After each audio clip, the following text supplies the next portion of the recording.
Barack Obama now is floundering, and I love this. I love the way the media now, all of a sudden, in such a short period of time, his veneer of Zen-like serenity in the midst of chaos, his swagger of ultimate unshakable cool, the president who hangs out with Hollywood movie stars, sings with the music icons, shoots hoops with NBA stars, been shattered in a week. He has spent hundreds of millions of dollars now to make Mitt Romney look uncool, uncaring, and out of touch with Americans. And they've been negated. He has built an altar to himself.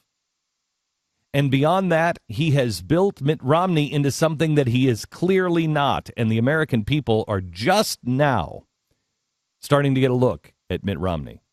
And they're just now starting to say, wait a minute, that picture doesn't match.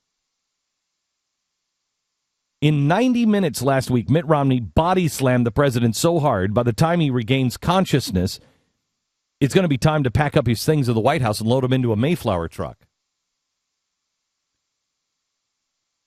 As his debacle called foreign policy in Libya becomes more and more apparent every day, as controversy swirls around potential foreign donors to his campaign, as the economic situation in America is in shambles, as he is running spots accusing Mitt Romney of somehow or another shipping jobs overseas, he stands and says, my greatest accomplishment, besides killing Osama bin Laden, because now we have peace, is I've created all these jobs through GM by bailing GM out, except we have on tape the CEO of GM saying, yeah, we're moving plants from there to China. So everything he accuses Mitt Romney of, he's doing. It's incredible. More and more members of the military are speaking out against him now. Obama can't stop his desperate attempt to erase his horrific debate performance. Granted, he only, in one poll, he lost by 42 points. And another one had him losing by 52 points. The largest debate beating in American presidential debate history. But any athlete, any coach, any sane person will tell you, put it behind you. Focus on the next contest. Put it behind you. Instead, Obama is trying to rewrite last Wednesday's debate history by obsessing on Romney's vow to cut taxpayer funding to PBS. Nobody in their right mind is even arguing this. I mean, really? PBS is what we have to worry about? Have you noticed the job situation?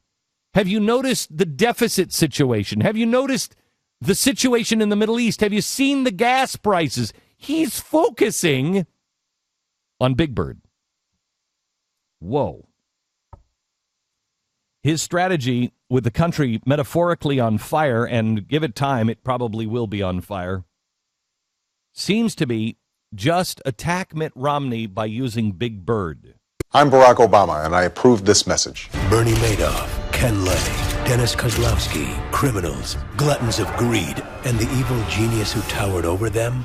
One man has the guts to speak his name. Big Bird. Big Bird. Big Bird. It's me, Big Bird. Big, yellow, a menace to our economy.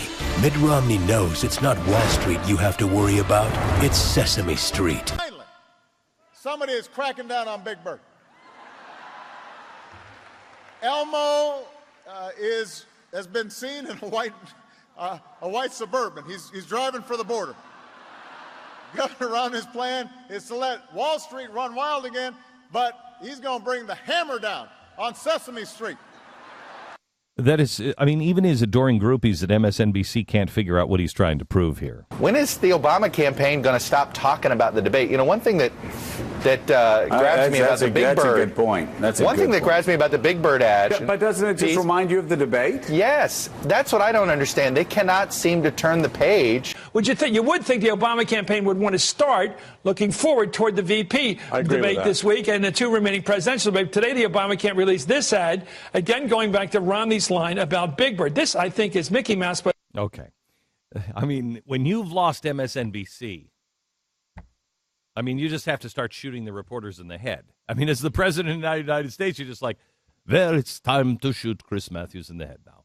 He's finally gone off the wagon. I mean, what do you do? You're advocates, you're Pravda, and you've lost them. You got to go all Putin on people. That's all you got left. But here's what's great. Here's what's truly fun.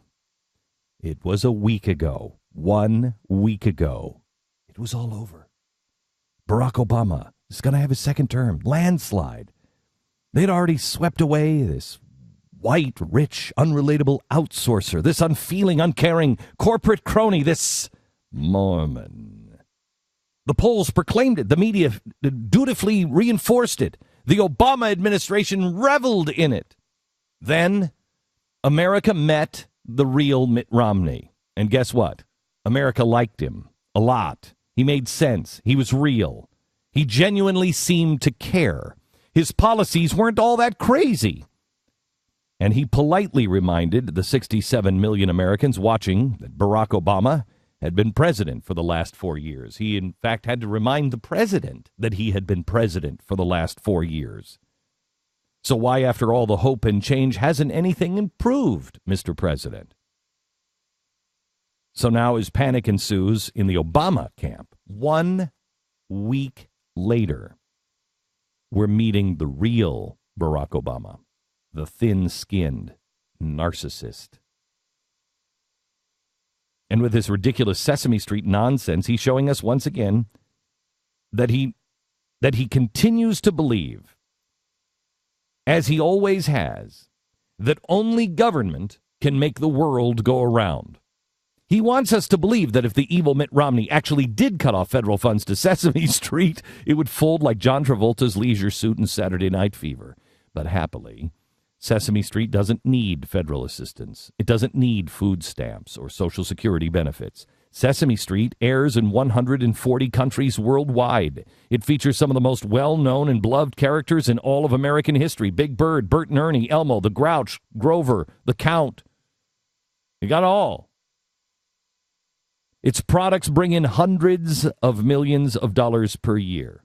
Have you tried to buy a diaper without a Sesame Street character on it? Do you have a plush toy, an app, a coloring book, anything? Why are we subsidizing this gigantic puppet business? Generations of Americans and others around the planet grew up loving Sesame Street, and now our children love it, and our grandchildren love it. It ain't going anywhere. It's called capitalism. No, if Mitt Romney became president and cut funding to Sesame Street, Elmo wouldn't likely be in a white Bronco headed for the border. More likely, he'd be freed up in the private sector. He'd be driving his brand new Mercedes from Sesame Street to Wall Street. He'd be valet parking his car, strolling into Merrill Lynch to consult with his stockbroker about blossoming investment portfolios. And as for Mitt, 2 more nights like he had last Wednesday, just 2 more, showing who he really is. Good, decent man who believes in the American people, showing what he stands for, what his values are. And it won't be Elmo. It'll be Barack Obama that'll be in the white Bronco on the freeway, driving behind the Mayflower van, headed for the Illinois border, going, what the hell just happened? Didn't I tell him about Sesame Street? Didn't I tell him how cool I was?